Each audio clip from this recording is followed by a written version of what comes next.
Jason, it's good to be with you, brother. Good to be here. Tell me the process of your calling, of your sense of this is what the Lord wants you to do. Frederick Buechner talks about the idea of stewarding your pain. And so I don't have a choice over the pain. I do have a choice of how I steward it. I feel like for me, part of it was I don't want my life and all the energy that is there, and rightly so, against what happened. And I don't want that to drive me towards cynicism and bitterness and hate and all that, which it could. That's easy. Yeah.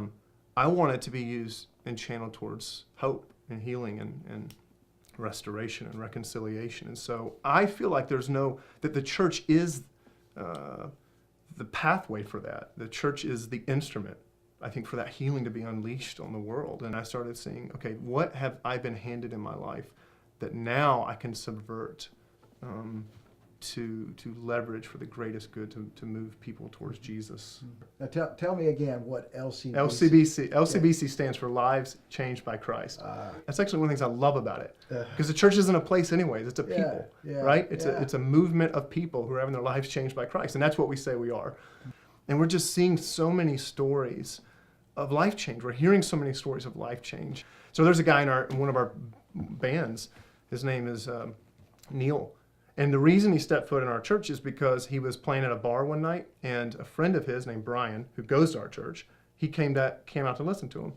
So they're sitting there talking, and they had played together music years ago. And they're sitting there talking in this afterwards, and then so Neil says to Brian, he goes, "So where are you playing at now?" And Brian goes, "Actually in my church." And Neil was like, "What?" He's like, "I thought you played rock and roll." He's like, "I do, in my church." You haven't been to our church. And so anyways, so they start talking, and Neil's like, "Well, I want to go check that out." He goes, "Do I need to pay dues or anything?" I mean, that's how, like, you know what I mean? Like, I love this. A cover he thinks there's a cover charge. Anyway, so he comes out, he gives his life to Christ. I baptized him a few months ago. He's serving on one of our bands now, and his family is being completely changed by Jesus.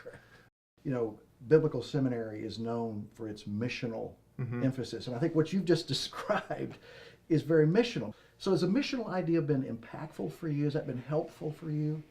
It's shaped everything I do. It's shaped the way I see the world. It's shaped the way I see, quote unquote, evangelism. It's shaped everything.